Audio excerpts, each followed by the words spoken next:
mahkemeye verdiğimiz gün Çin'den bir haber geldi.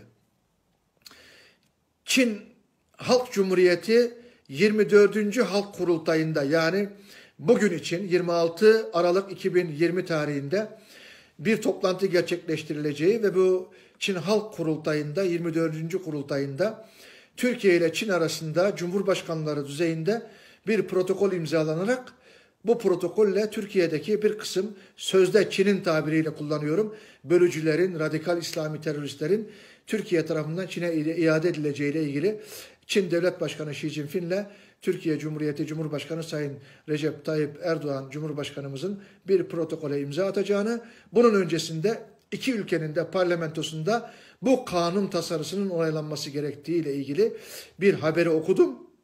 Ve bu tasarının Çin tarafından işte bugün için onaylanacağı bilgisini aldım. Önümüzdeki süreçte de Türkiye Büyük Millet Meclisi'ne bu yasa tasarısının geleceği bilgisi Çin tarafından haber edilmiş. Ama ben şunu açık söylüyorum. Sayın Cumhurbaşkanımız Recep Tayyip Erdoğan gibi Allah'tan korkan ve Allah'a hesap vereceği günü hesap eden ve bu milletinin aleyhine hiçbir şeye adım ve imza atmayacağına inandığımız bir siyasi liderin, Çin'in 24. Kurultayından çıkacak olan Türkiye-Çin arasındaki suçluların iadesi, terörizmle mücadele gibi Doğu Türkistanları içine alan bu anlaşmaya imza atmayacağını, bırakın imza atmayı, bu anlaşmanın Türkiye Büyük Millet Meclisi'ne dahi gelmeyeceğini ben şerefim ve namusum üzerine burada buna taahhüt ediyorum.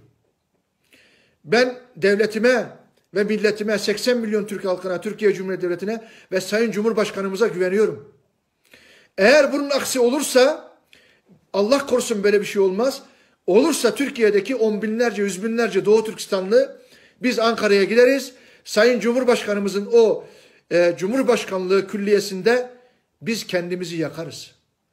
Türkiye Cumhuriyeti vatandaşlığı kimliğimizi de atarız. Bizim hepimizi Çin'e iade edin.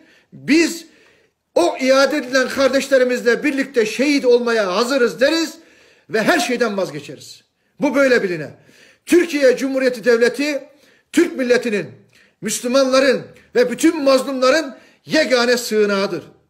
Allah'tan başka umudu olmayan, Allah'tan başka sığınağı olmayan bütün mazlumlara kucak açmış Türkiye Cumhuriyeti Devleti, Çin gibi bugün zalim Yecüc Mecüc'e karşı eğer bir avuç Doğu Türkistanlıyı Çin'e iade edecek olursa, bunu bütün şeref ve namusumla temin ediyorum ki biz kendimizi Ankara'da yakacağımız gibi kimliklerimizi ve bütün ikametlerimizi iptal ederiz ve bizi de birlikte o kardeşlerimizle Çin'e iade edin deriz ve bunu da yaparız.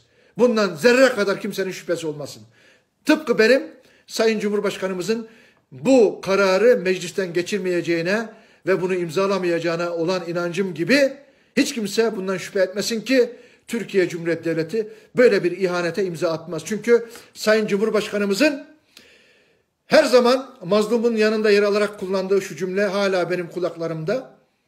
İnönü iktidarı döneminde Cumhuriyet Halk Partisi'nin Boraltan faciası diye Azerbaycan'dan Türkiye'ye sığınan, Sovyetler Birliği'nin zulmünden kaçıp Türkiye Anadolu topraklarına kendini atan onlarca Azerbaycan Türk'ü, Kafkas askerinin o zaman Cumhuriyet Halk Partisi iktidar döneminde İnönü'nün talimatıyla Rusya'ya, Sovyetler Birliği'ne iade edildiğini ve Sovyetler Birliği'ne iade edilen o kardeşlerimizin Boraltan Köprüsü'nde şu yalvarışları hepimizin kulağında, bunu Sayın Cumhurbaşkanım da sık sık dile getirir.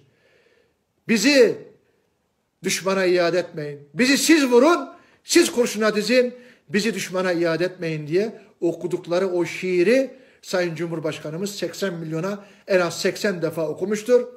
Ben bu şiiri okuyan, bu imana ve bu ahlaka sahip olan Sayın Cumhurbaşkanımın bu ihanet belgesine ne meclisten ne de imzasından geçirmeyeceğine inanıyorum. Türk milleti de buna asla izin vermeyecektir. Onun için Doğu Türkistanlı kardeşlerimiz müsterih olsun. Seyit Tümtürk, Doğu Türkistan Milli Meclisi ve bizim yanımızdaki dava arkadaşlarımız bu davayı canını, hayatını, mematını, her şeyini feda edebilecek samimiyettedir. Biz bu davayı yapıyorsak birilerinin bizi alkışlaması ya da birilerinin bizi kınaması, bunlardan asla korkmadık. Kim ne der ki diye düşünmedik. Acaba yapacağımız işte Allah razı olur mu? Milletimiz razı olur mu? Kıyamet günü bunun hesabını verebilir miyiz? Hep bunu önceledik. Hep bunu ön plana aldık. Onun için şimdiye kadar sesimiz gür çıktı ve davamızda başarı elde ettik. Hiç kimsenin yapamadıklarını yaptık. Hiç kimsenin cüret edemediklerini ettik. Kimi zaman siyasi liderlerimizin yanlışlarına yanlış diyebildik. Doğrularını alkışladık. Bu asla onlara karşı olduğumuz değil ama Doğu Türkistanlıların hak ve hukukunu korumaya yönelik her türlü fedakarlığı yapabileceğimizi göstermek içindi. Zaman zaman Türkiye'de siyaseten bypass edildik. Zaman zaman Türkiye'de siyaseten dışlandık. Biz Türkiye Cumhuriyeti vatandaşıyız. Türk milletinin sadık bir